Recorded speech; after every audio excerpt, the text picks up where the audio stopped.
Hi there, everyone. How you doing? I've decided that I need to bring this more to your attention because I've got these little videos pinned to the featured, but I don't think people are looking at them, and I'm gonna just play these two videos I made last year. They're concerning connecting uh, threats and violence to your race. And this is the bread and butter of why you are being brought over as refugees. It is not because there's tons of crime in your country and you can't leave the house at night and you've got to have bars here, there, and everywhere. It's not about crime. It's about targeted persecution based on your race. I know there's crime everywhere, but I'll just go through this. Okay. To talk about something that's been spoken about quite a lot. It's about connecting your race or social group to your persecution. And I don't think people quite know how to go about this. Let's talk about it. Articulate your persecution based on your race. Now, the very first person who came to me from South Africa, came to my house, described an event where he was stabbed. And the stabber said to him, "You're going to die today, Boer." Right? That is speaking about your group, your social group, your race, as they attack you. This is what we're talking about. Now, another.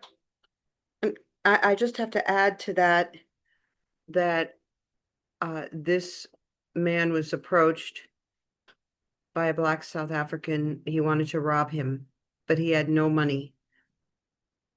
So then he told him this, and then he stabbed him. Thankfully, he was okay. Um, Another thing that happened to this person, and I believe them, um, they then went to the police station to make a case or file a report. And the police let him sit there and bleed for almost an hour before they got him any help. And I'm not even sure a report was made. I can't remember. That was quite some time ago. All right.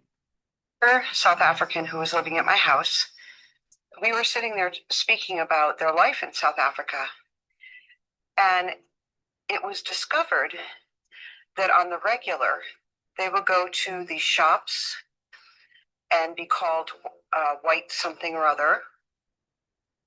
They would be at the gas station, and because they didn't move their car fast enough, a black South African would say, "I'm going to kill you, whitey," or something like that. This is the kind of connection. And it's funny how the attacker, persecutor, always likes to mention your race. They give themselves away when you are spoken to like this. This proves that you're a target. Now, this is not a really pleasant little video to make with the flowers here. And I want to say that I can't imagine what it would feel like to live in an environment like that, where you just go to the store and someone threatens your life just for being who you are. This is what it's all about here. Oh, that one needs to be cut. But this is how you articulate your persecution and connect it to your race or social group. This is how you speak about it, describe it, talk about it. And I think that 99% of you have had these situations where the persecutor has exposed themselves as someone wanting to attack you for your race. So just keep this in mind. And I think it's very hard to speak about this because you probably have been trained that this must not be spoken about, the race issue. And so you've put these events, these little events that you have to deal with a lot in a little box and you push it aside and you go on with life because that's what you have to do. Now, there may be people out there who have not experienced this. I did speak to one person that I recall who said they never experienced this. I don't know. Okay, I think we're going to look at the next one. Think about it. Think about what's been your life there. And I think you might be ready then for your interview. Okay, have a great evening.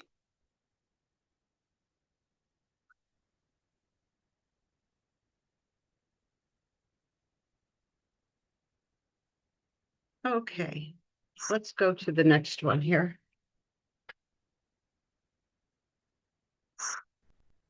Hi, everybody. It's Shelley.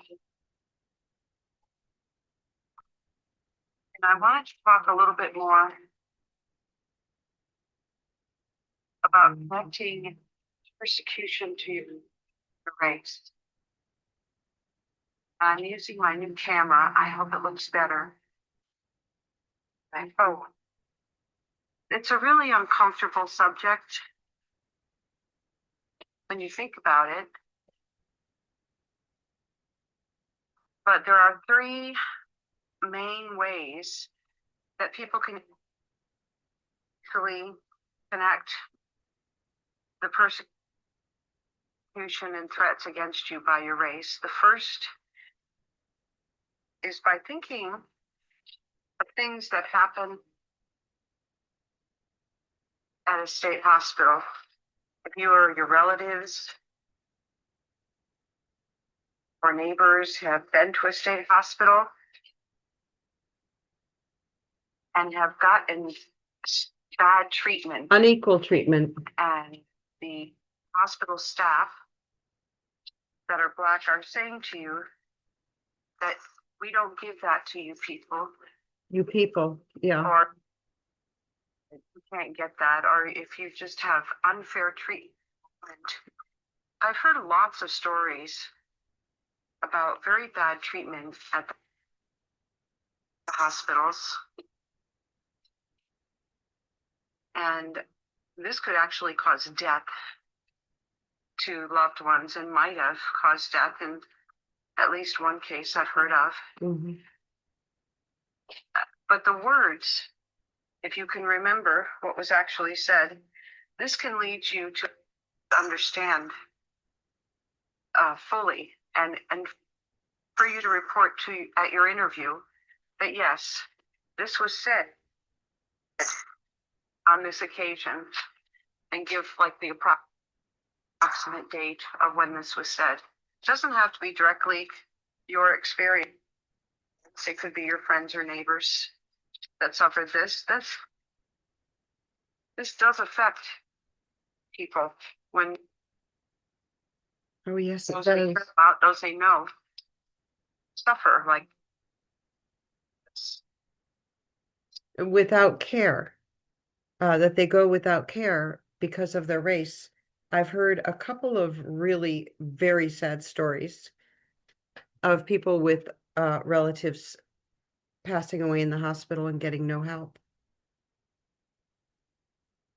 So the next place it might happen is at the police station when you're having trouble and you have to make a police report about something that happened. And you're rebuffed, which means they just say, no, we can't open a report. But they might say something that indicates to you further connection to your race. And you must think about that. This could happen, of course, to you and your friends, family, neighbors. It happens quite often. I've heard about it 50 to 100 times already of the police refusing to help you and refusing to give you some sort of justice. So Number 3 is a really important Those tomatoes. part of it, because a lot of families with little children, or middle-aged children, or older children who go to school, will know that your children get bullied because they're white. And the thing is about children is they don't hold back when they have this language uh, uh, available to them. They will indicate verbally that you're being abused because of your race or your social group of being an Afrikaner. So this is really important stuff to remember, and it will help you connect the things that happened to you in South Africa to your racial group, that you are being persecuted, threatened, and attacked because of your racial group. It is racial, sorry to say, and you just need to feel better about verbalizing. this when Yes. you go through your interview. Okay. And a lot of people have put this away, as I said, and pushed it to the side and forgotten about it, because you need to go on with life. But you need to recall these things. These are the important things that are having us bring you over here. I can't imagine what this atmosphere is to live in. But I know this is true. There is a desire for a certain amount of the population to make you suffer. And I read a denial letter, and I was surprised when I read in their story, they told a story in their, I guess it was their narrative that was in the intake questionnaire. And the story was about getting in some sort of little car accident on the road, and it was a black man, and they were arguing, and he was not agreeing. They were having a lot of disagreements and things like that. It was very negative. Maybe they felt threatened. I'm not recalling exactly what was said, but nothing was said about the race, and or if it was, she did not bring it up. This is just an unfortunate incident. This is just something that happened. It was not appropriate to present this to the US government. It did not tie uh, your race into it. And this is really important for everyone to remember who have not been interviewed yet. And I know it's true, and you cannot be afraid to discuss this. It's reality, right? Okay, I'll see you in a bit.